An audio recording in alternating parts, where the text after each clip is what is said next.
Ladies and gentlemen, welcome back to the CSTV. I'm your host Kathleen Egal Toto, Madam CS. This is the striker. Have it raw and real. Kindly remember to share, subscribe, like, and comment on this video. The striker today leads us to cryptocurrency. It is one of the online business deals that have gained a lot of popularity among the young men and women in Africa, especially those who have completed university education and have not secured jobs. They say you do not need to work. Let your money work for you. Passive income is what they have christened it. The question is, how passive is this passive income? In the corridors of cryptocurrency, the CSTV joins you all the way to Kenya, and stay tuned and see what is happening. In today's discussion, I have three things to talk about in the striker. It's all about the cryptocurrency that has actually gained a lot of popularity among the young people. I'm sure that in one way or another, one or two people have approached you to tell you about why you should invest in cryptocurrency, the famously known to Bitcoin. We have had cases of young men and young women actually taking loans or even asking money from their parents to invest in the so-called cryptocurrency or in the so-called Bitcoin. Many times, the people who are introducing these young men and women into this kind of online business say that actually you are supposed to get a return of at least 30,000 per week. And you know, if I do my small mathematics, if I invest 100,000 into something and then every week I have a return of 30,000, that it means that within 1 month I could have gotten back my capital of 100k, and then I have 20,000 extra to that, meaning the second month all the money I will be making, actually it is profiting. It is something that actually everybody, especially the youth who are jobless and have finished school, are tempted into trying because of the success stories that those ones who are there actually talk about. But you realize that we have also had cases of scamming associated with this cryptocurrency. You know, we have had cases of people, the other day we heard of a very reading person who had even a Telegram group for those one who were in that cryptocurrency.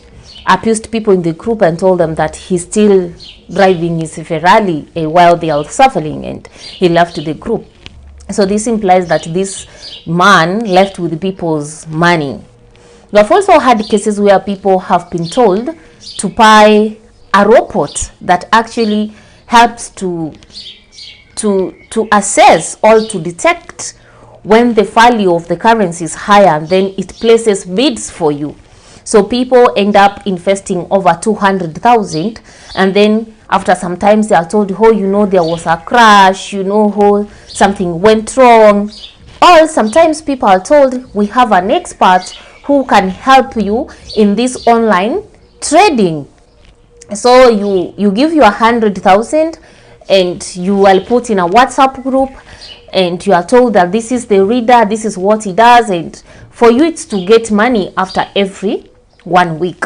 And then after 1 week you are given one excuse, another one, and then eventually you realize that honestly there was no business at all. But what is so saddening the most is the fact that these people have gone a notch higher, and it is now where I'm coming in. The first one is that we have people who are using cryptocurrency to scam other people. And most of the people who have fallen victims are not the only local residents in our African countries, but also our African diaspora. So if you are, for example, in America, somebody, maybe your cousin or your friend, your high school friend, long time ago, maybe you studied together and he knows you are in the US, will call you and tell you, oh, he has done some online job and he needs a US bank to receive his money. So once you, and like, you know, out of is my long-term buddy, is my cousin, is, you know, all those things, you know, those relationships. So you give out your bank details only for your bank account to be used for fishy businesses, and then few days it is frozen. Then before you know, you are being summoned by the bank or by the local authorities to explain cause of something that you don't even understand. It is something that so many people have suffered. Others have had to write so many letters for them actually to be allowed to open new bank accounts after the ones they had have been messed by people they trusted from home, as people who did some legit online business, and only to realize that their bank accounts were used to con or to scam other people money online. So first, it is a warning to any Africa diaspora that it doesn't matter the relationship you have with anybody. Don't give out your bank account to any person telling you that they need money to receive money. No. Let them open their own PayPal accounts. It doesn't require any amount of money. Don't be so quick, and actually don't give your bank details. Why should you give somebody your bank details? Don't give anybody bank details, because you don't know what those bank details, or don't give somebody your PayPal details and you are not sure actually what they do or what they are going to do with your PayPal accounts. So that is the first thing. Now, the second thing is with regard to the recent wave of murder and the reporting with relation to this cryptocurrency, all with relation to fishy businesses. Now, let me take you back. A few months ago, I think 1 month ago, in Kenya, a man was shot dead somewhere in Zimmerman. And then the government, all the security agencies came out, and all of a sudden the report we were getting is that this person was in a syndicate of robbers who were actually using drugs to steal from people. The famous Mchele babes, or the famous Bisol babes, the way they were reported. So, you know, this guy has been killed by somebody who is not known. And then immediately the government or the security agencies came out with a report that the person who was killed was now a robber, you know. So, and then sometimes back, 4 men went missing. And now this is the case that is actually the current in the city. 4 men went missing, and then 1 week later, they are found dead. So after they are found dead, the government, again, the security agencies, now tells us that they were in a syndicate of online scammers. Okay. I don't advocate for robbery with or without violence. Robbery is robbery. Conning is a form of robbery. But I'm asking myself, why is it that we have immediate information to give when such cases are happening? Who are the killers of these people then? Now that the security agencies in the country already have kind of a green light of these 4 men, or the man who was killed in Zimmerman has a con or as a robber and so forth. Who are the killers? Do we get to know who is killing these people? We talk about business gone wrong. So when this business went wrong, who is this killer? Because we also want to know the killer. Just in as much as we have known, yes, these people were robbers, in as much as we have known so and so was a robber, but we also want to know who is this killer who actually has the capacity or the audacity to kill, for example, 4 people, or to shoot somebody broad daylight. I think in as much as we are getting the reports on these 4 men and cryptocurrency now is becoming a thing of tweeting. People are talking about young people do the right thing and so forth. We should also not assume the fact that these people were found dead and they were killed. Now the question is, who killed them? I think we should also try to find out who were the killers. Maybe these killers are the largest syndicates, are the largest scammers, and maybe these people have been killed to silence something, So I just feel like, in as much as we are talking about these 4 men and other people who have been killed, all who have gone missing and then found death, and then the reports came out that these people, were robbers, were killers, we also need to know who are these killers. Because if the government or if the security agencies are able to know that, these people have been reported there before and they may have been maybe killed in a shower business deal, okay, the government or the same agencies should be able then to make a follow-up and do their thorough investigations and tell us actually who are the killers. My point number 3. Point number 3 goes to all ladies outside there. We get men who are very rich, maybe in our clubbing places, where you are partying and so forth. So you get these young men who seem to have it all, who have all the money, they're living so much, so good life. And with you feel like, this is the right person. Do you ever get to know what these people are doing in their lives? And I'm asking this question because we have had cases whereby, like, somebody dies and then people don't know the girlfriends find themselves that first there are so many girlfriends. You have been knowing you are alone, or you are the only wife, and then all of a sudden you are realized like you are up to 7 people. And the same man you are talking about is being declared a robber, is being declared a scammer, is being declared a con by the security agencies. So ladies, when you have your partner in the house, do you actually get to question their sources of money, or you just ask, I want my hair done, you are given 3,000, tomorrow you are taken to Mombasa?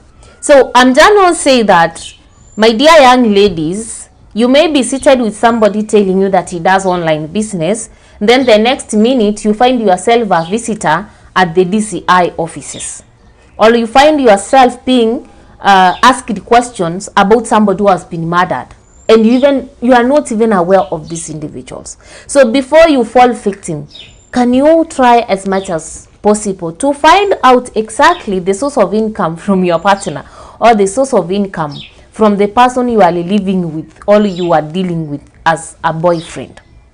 And then finally, I want to talk about parents.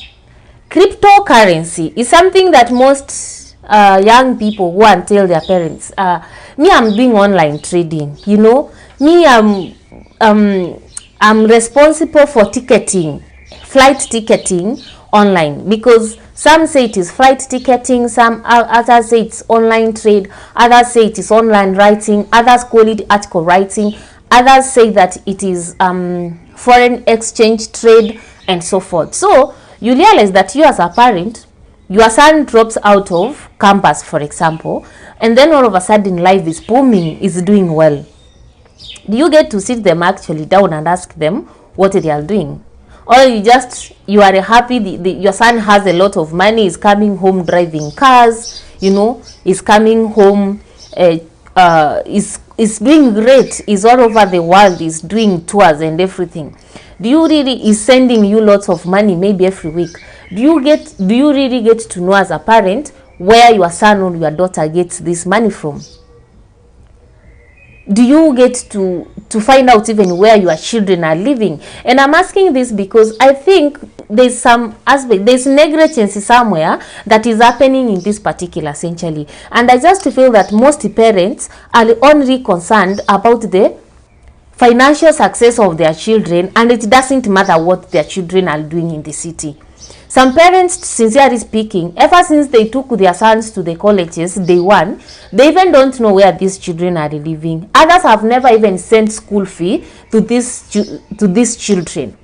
Others don't even attend the graduation ceremonies. All will come to attend the graduation ceremony after 4 years. Like, you took a student to the university, you have never sent even a single pocket money, but 4 years later you want to come for a graduation ceremony. A graduation ceremony that you don't even plan for.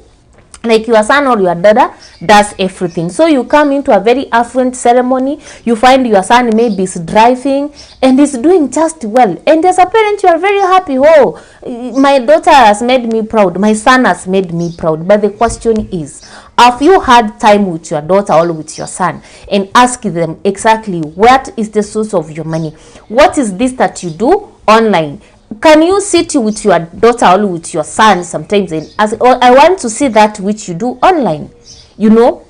So it is, for me, it is an entire web of things that have been left unaccounted for, that there's a lot of gaps everywhere.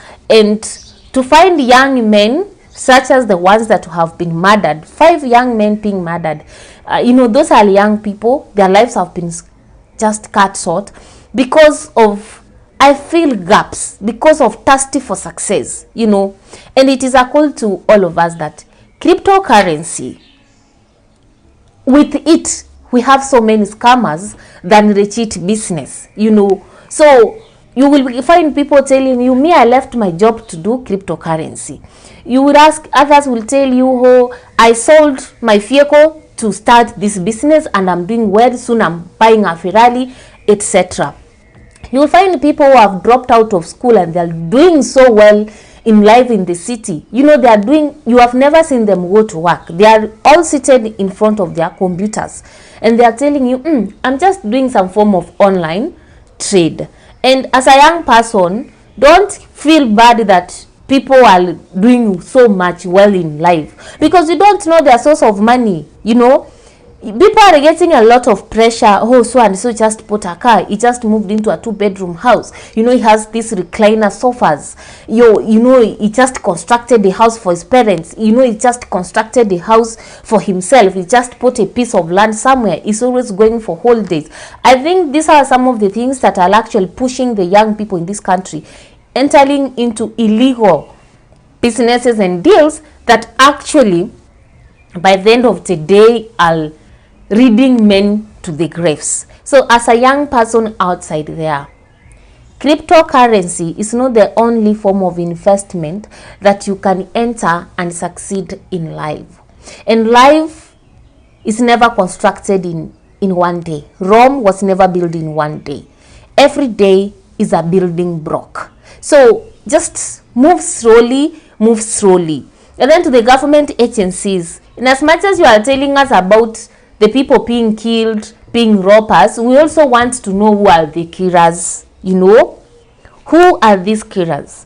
And then to the diaspora community, be very, very careful with your bank details, or else you will fall a victim of cryptocurrency scammers. And finally, to the parents, you have to be very, very responsible and inquisitive of what your children are doing in the cities, their sources of income. Just don't receive money from your child and be happy and go to the village telling people. And it's something I found that most parents, when their children send them money, they will go around the village, you know, me, my daughter, me, my son sent me 20,000 the other day. You know, they see it something, it's pride. But if you will ask, what does your daughter do in the city? Other parents make others feel like their children are not good enough. You know, your daughter has not done for you anything. Your son has not done for you anything. You know, my son sends me 10,000 every month. But the question is, what is the source of that money? Cryptocurrency, yes, there are those ones who are doing the business in a legit manner, but many of the people outside there claiming to be cryptocurrency dealers are just scammers and cons. Watch out. The striker, Madam C, is here. Stay tuned, have it raw and real.